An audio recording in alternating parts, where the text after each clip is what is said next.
saw from your offense today? Yeah, we executed well today, but it's still, I mean, it was good and bad. I mean, we had some big plays, but I think that kind of stands out when you sit there and look and think about it. But we did make some plays, some tough plays, which was good to see. We were covered and made some good throws and good catches, which we haven't really been making the last couple of days. So I thought we ran the ball well too. So it was just thinking about it, it was good. But I'm sure when you watch film, you'll see pluses and minuses. Who were some of those guys that went up and battled for the ball for you? We had a lot of them. I mean, heck, Dorian's making plays every day. I mean, that kid made a lot of plays today, but I mean, we had a lot of kids make plays today. I couldn't sit here and pick one out, to be honest with you. I mean, we had a bunch of people making plays, which is good to see.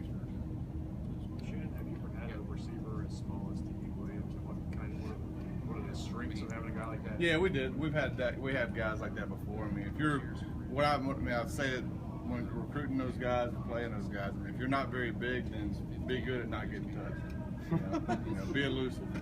And so Tavon wasn't a very big guy, and so I don't think in how many ever years we had him, 3 or 2, I forget, but I never remember him getting hit solid.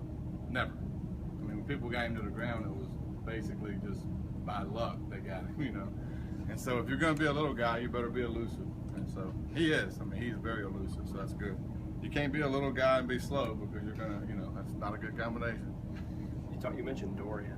You didn't have him, obviously, in the spring. How much is he, what different does he bring to the table? He seems to be a different kind of guy than he's. Well, anytime you got outside receivers that can be a threat, then it's a huge difference in any offense, not just mine. So, I mean, if you think about it, I mean, if you got guys on the outside that are big-time threats, then playing man-to-man coverage on them is tough.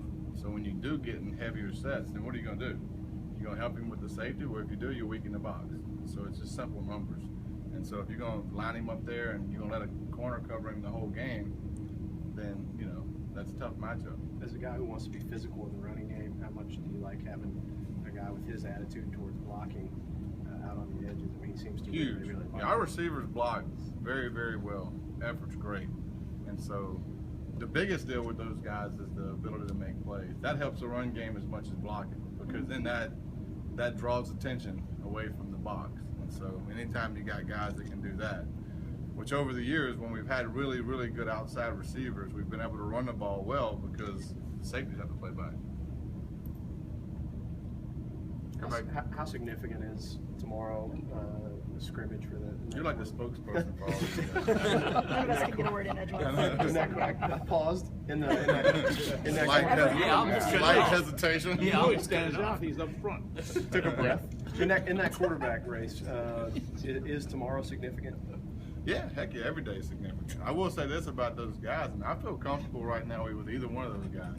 I mean, right now, both of them are playing at a high level. I'm proud of both of them. And so both of them are doing a good job as far as progressing along with the offense, being good leaders, having a great attitude out there, even demeanor. I mean, couldn't ask for any more for those guys.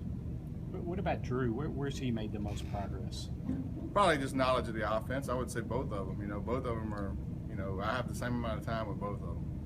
And so, both of them from the beginning till now had certain things to work on. A lot of it was just calming down, as far as just in the pocket. I like a presence in the pocket that's just basically like a calm in the storm, the center of the hurricane. So both of those guys, and I think with reps and knowledge, that tends to relax you a little more. And so it's hard when you don't know exactly what's going on or exactly where to go with the ball. When you have a good plan in your head, typically you look better out there. So I think both of those guys they look the part right now as far as that goes today. Now who knows, tomorrow could be a whole different story. In your mind, is the pass set up the run or the run set up the pass? I don't know. It just depends. Depends on what set you're in, really. But we've done it probably years ago. We had the pass set up the run, because we were so pass heavy that the run game nobody played us honest. And I would think now it's more leveled off to where when we get in heavier sets, people respect the run because we will call it a lot. And so I think now it's more of the run setting up the deeper pass. I think defenses are a little bit different too. So you don't see a lot of, especially in this league, you don't see a lot of just too high safeties over the top, whatever. It's more of a man coverage deal. And so when you do catch them in zone, you can manipulate those safeties a little bit, but you got to make plays down the field. How much catching are Jacob you- has role been defined in this offense? Sorry? Jacob has role been defined in this offense? Or is that an evolving thing? Hyde? Yes. Hyde's going to be a special situation player. How much pass catching are your running backs doing, and A lot. are you happy with where they are? Yeah, pass all of catchers? them have. I mean, I don't see anybody with ball skills that I'm, like worried about. All of them have good enough ball skills to make plays. We throw the ball to them a good bit. That's one thing we stress as far as the quarterback room is the more you get the balls on the edge, the wider the defense has to play, and so then it opens up obviously alleys in the passing lane. So those guys have been doing a great job. I thought we ran the ball really, really well today, and so that was a big positive coming out of practice. Was Boone back today, or was he? I mean, I don't talk about injured guys. That's head coaching 101, baby. You talked about, Trying to trick you. you talked I about don't get tricked. Huh? Talked about the league and defenses in the league. How much did you go back over the summer and look at the league? I looked at it. defenses, or- Well, I mean, I watched games Right. even before I came here, so I mean, I understand defenses and understand leagues. But when I got here, I watched all the games of last year. Just curiosity more than anything, watching kids and so yeah. I mean, but I will say this too. Even taking your question a step further is every league now is more of a man league, and it's even the Big 12 the last 2 or 3 years. If you watch the Big 12, it becomes more of a man league now too. And so defenses are kind of evolving more towards what the SEC's been doing. Why is that? Why do you think? I just think that why is there's that trend? There's an emphasis on two things defensively across the nation: rushing the passer and covering. And so if you look at defenses years ago, the trend was get big and stop the run and play zone defense, right? Well, now that teams throw the ball down the field more, there's an emphasis on rushing the passer and covering.